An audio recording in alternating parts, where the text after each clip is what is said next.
จู้เพื่อนแล้วล่ะมาเข่าบาทเนี่ยไป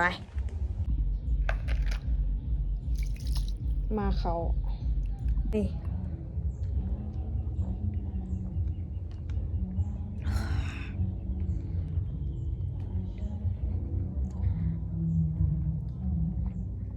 มาเขาแล้วหลังกานอนพักก่อนไปวันหนึ่งไปส่งน้ำผาตอนแรกอ๋อนี่อีเมย์เกี่ยมไว้ให้นี่ไปส่งน้ำผาเมื่อแรกส่งน้ำผาเดี๋ยวไอ้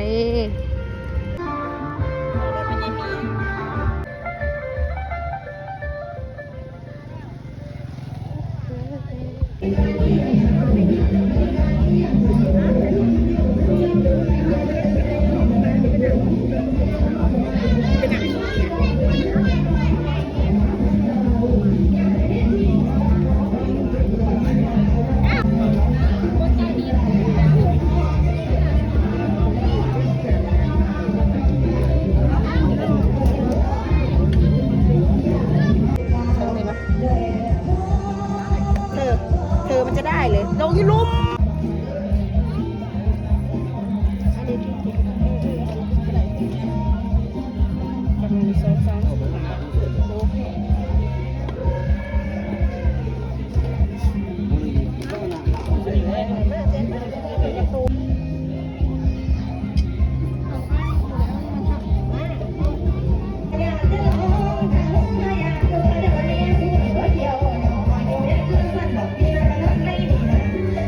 แม่มวย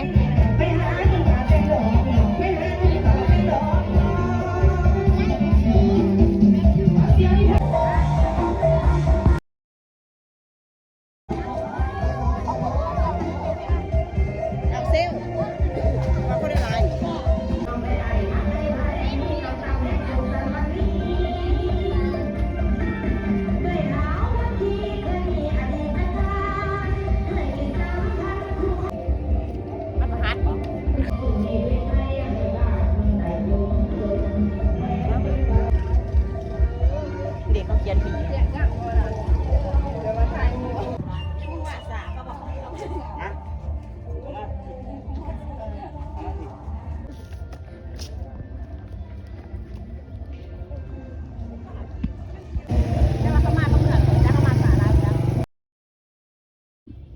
หนึ่งเขา